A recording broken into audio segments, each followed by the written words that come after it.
ఈ పండుగ ఇక్కడే కాదు, తెలంగాణలో ఉన్న రైతు వేదికల దగ్గర లైవ్లో లక్షలాది మంది రైతులు ఈ పండుగ కార్యక్రమాన్ని పాలమూరు జిల్లాలో జరుగుతున్న ఈ ఉత్సవాన్ని ప్రత్యక్షంగా తిలకిస్తున్నారు.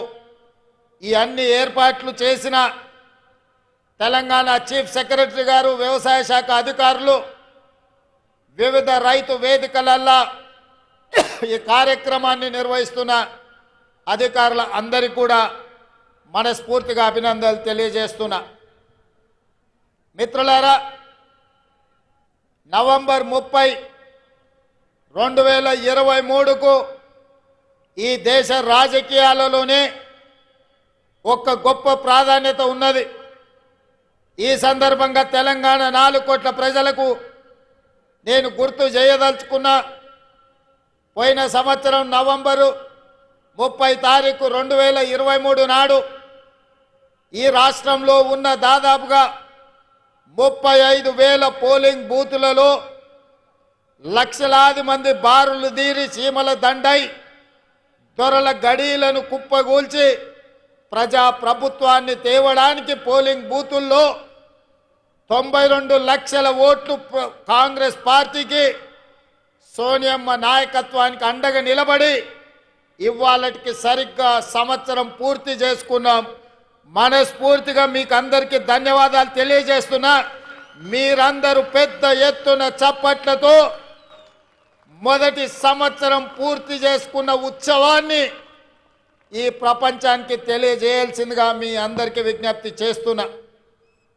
మిత్రులారా, నవంబర్ 30, 2023 నాడు ఏ ఉత్సాహంతో, ఏ అభిమానంతో, ఏ గుండె ధైర్యంతో ఈ పాలమూరు బిడ్డను ఆశీర్వదించాలని ఈ గడ్డంతా అండగా నిలబడి ఈ జిల్లా అంతా ఏకోన్ముఖమై ఎంతో కాలం నుంచి ఎదురు చూస్తున్న అవకాశం ఒక్కసారి వచ్చింది.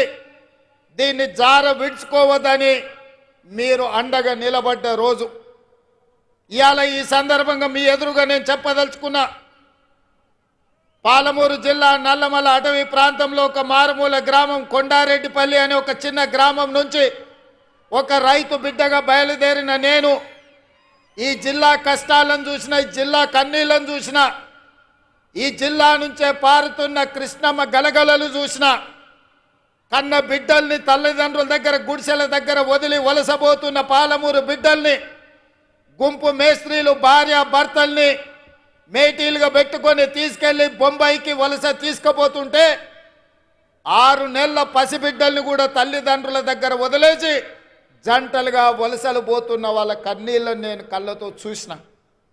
ముఖ్యంగా అచ్చంపేట, నాగర్ కర్నూలు, వనపర్తి ప్రాంతంలో గుంపు మేస్త్రీల నాయకత్వంలో తట్ట పని, పార పని, మట్టి పని కోసం బొంబాయి దిక్కు వలసలు పోతుంటే ఆనాడు బస్సులు ప్రత్యేకంగా వందలాది బస్సులు ఈ జిల్లా నుంచి వలసలు తీసుకెళ్లడానికి రైతాంగాన్ని తీసుకెళ్తుంటే వనపర్తిలో నేను చదువుకునేవాడిని.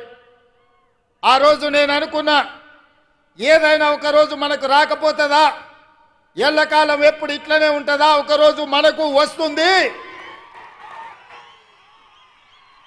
ఆనాడు నేను నాకు అవకాశం వస్తుంది అనుకోలేదు.